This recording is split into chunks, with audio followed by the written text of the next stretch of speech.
Hello everyone, welcome to Parankusham food and blogs. ఇవాళ నేను tomato రైస్ని చూపించబోతున్నాను. ఇది లంచ్ బాక్స్ రెసిపీ. అంతేకాకుండా చాలా క్విక్గా కూడా రెడీ అయిపోతుంది.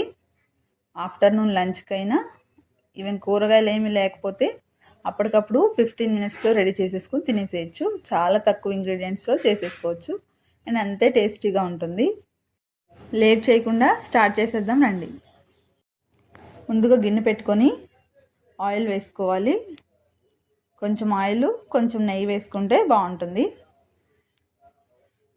ఈ ఆయిల్ నెయ్యి హీట్ అయిన తర్వాత దాల్చిన చెక్క, అనాస పువ్వు, బిర్యానీ ఆకు, షాజీరా, లవంగాలు, యాలకులు ఇవన్నీ తీసేసుకొని ఆయిల్లో వేసేసుకోవాలి. వేసేసుకున్న తర్వాత వీటిని బాగా ఫ్రై చేసుకోవాలి. ఈ స్పైసెస్లో నుంచి అరోమా రిలీజ్ అయ్యేంత వరకు ఫ్రై చేసుకోవాలి. ఇవి ఫ్రై అయిన తర్వాత ఆనియన్స్, పచ్చిమిర్చి వేసేసుకోవాలి. వేసేసుకొని బాగా ఫ్రై చేసుకోవాలి. ఆనియన్స్, పచ్చిమిర్చి లైట్ గోల్డ్ కలర్కి వచ్చేంత వరకు ఫ్రై చేసుకోవాలి. పచ్చిమిర్చి మీ కారానికి తగినట్టుగా వేసుకోవాలి. ఈ ఆనియన్స్ ఫ్రై అయిన తర్వాత 1 స్పూన్ అల్లం వెల్లిపాయ పేస్ట్ వేసుకోవాలి. వేసుకొని అల్లం వెల్లిపాయ పేస్ట్ గోల్డెన్ బ్రౌన్ కలర్ వచ్చేంత వరకు ఫ్రై చేసుకోవాలి. ఈ అల్లం వెల్లిపాయ పేస్ట్ ఫ్రై అయిన తర్వాత 250 గ్రామ్స్ వరకు టొమాటోస్ అందులో వేసుకుంటున్నాను. టొమాటో క్వాంటిటీ కొంచెం ఎక్కువగానే ఉండాలి, ఎందుకంటే మనం చేస్తుంది టొమాటో రైస్ కాబట్టి. టొమాటోస్ వేసుకున్న తర్వాత బాగా కలిపేసుకొని టొమాటోస్కి సరిపడా సాల్ట్ వేసుకొని కలుపుకోవాలి.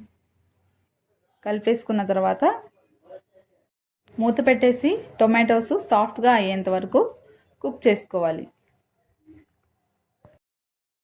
ఆ తర్వాత మూత తీసి చూస్తే టొమాటోస్ సాఫ్ట్గా అయి ఉంటాయి. ఈ టొమాటోస్ సాఫ్ట్ అవ్వడానికి మినిమం 10 మినిట్స్ టైం పడుతుంది. ఇవి సాఫ్ట్ అయిన తర్వాత బాగా కలిపేసుకోవాలి. కలిపేసుకున్న తర్వాత ఇప్పుడు స్పైసెస్ యాడ్ చేసుకోవాలి. రైస్కి సరిపడా సాల్ట్ ఇప్పుడే వేసేసుకుంటున్నాను. టేస్ట్కి సరిపడా కారం, ఆల్రెడీ పచ్చిమిర్చి వేసాం కాబట్టి కొంచెం కారం తక్కువగానే పడుతుంది. 1/2 స్పూన్ గరం మసాలా వేసుకోవాలి. వేసేసుకొని బాగా కలిపేసుకోవాలి. కలిపేసుకున్న తర్వాత ఈ టొమాటోస్లో నుంచి ఆయిల్ రిలీజ్ అయ్యేంత వరకు ఫ్రై చేసుకోవాలి. అప్పుడే మనం వేసిన మసాలా అంతా టొమాటోస్కి బాగా పడుతుంది. ఇలా ఫ్రై అయిన తర్వాత కొంచెం కొత్తిమీర వేసేసుకోవాలి. కొత్తిమీర వేసేసుకొని బాగా కలిపేసుకొని ఫ్రై చేసుకోవాలి. ఫ్రై అయిపోయిన తర్వాత ఆయిల్ రిలీజ్ అవుతున్న టైంలో 1 గ్లాస్కి 2 గ్లాసెస్ వరకు వాటర్ పోసుకోవాలి. అదే బాస్మతి రైస్కి అయితే 1 గ్లాస్ రైస్కి 1.5 గ్లాస్ వాటర్ పోసుకోవాలి. పోసేసుకొని కలిపేసుకొని సాల్ట్ ఏదైనా అడ్జస్ట్ చేసుకునేది ఉంటే ఇప్పుడు చేసేసుకోవచ్చు. ఇలా వాటర్ మరుగుతున్నప్పుడు మనం నానబెట్టేసుకున్న బియ్యాన్ని అందులో వేసేసుకోవాలి.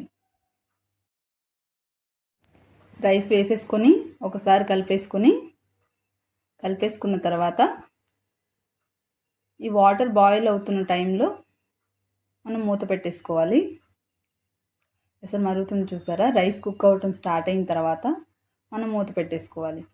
మూత పెట్టుకొని మీడియం ఫ్లేమ్లోనే కుక్ చేసుకోవాలి. ఆ తర్వాత మూత తీసి వాటర్ అంతా ఎగిరిపోయేంత వరకు మీడియం ఫ్లేమ్లోనే ఉంచాలి. వాటర్ ఎగిరిపోయిన తర్వాత ఒకసారి కలిపేసుకొని పైన కొత్తిమీర చల్లుకోవాలి. కొత్తిమీర చల్లేసుకున్న తర్వాత కొంచెం నెయ్యి కూడా యాడ్ చేసుకోవాలి. అప్పుడు రైస్ పొడి పొడిలాడుతూ వస్తుందన్నమాట, పైన నెయ్యి వేయటం వల్ల. వేసేసుకొని మూత పెట్టేసుకోవాలి.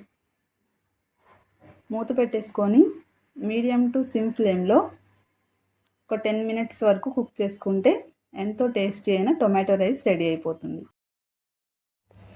ఎటువంటి కర్రీ అవసరం లేకుండా రైతాతో ఎంజాయ్ చేయొచ్చు. లేదంటే డైరెక్ట్గా తినేసినా కూడా చాలా టేస్టీగా ఉంటుంది.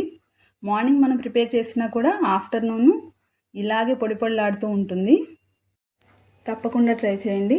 ట్రై చేసి నా రెసిపీ ఎలా వచ్చిందో కామెంట్ చేయటం మర్చిపోకండి. వీడియో నచ్చితే లైక్ చేసి ఛానల్ని సబ్స్క్రైబ్ చేసుకోండి.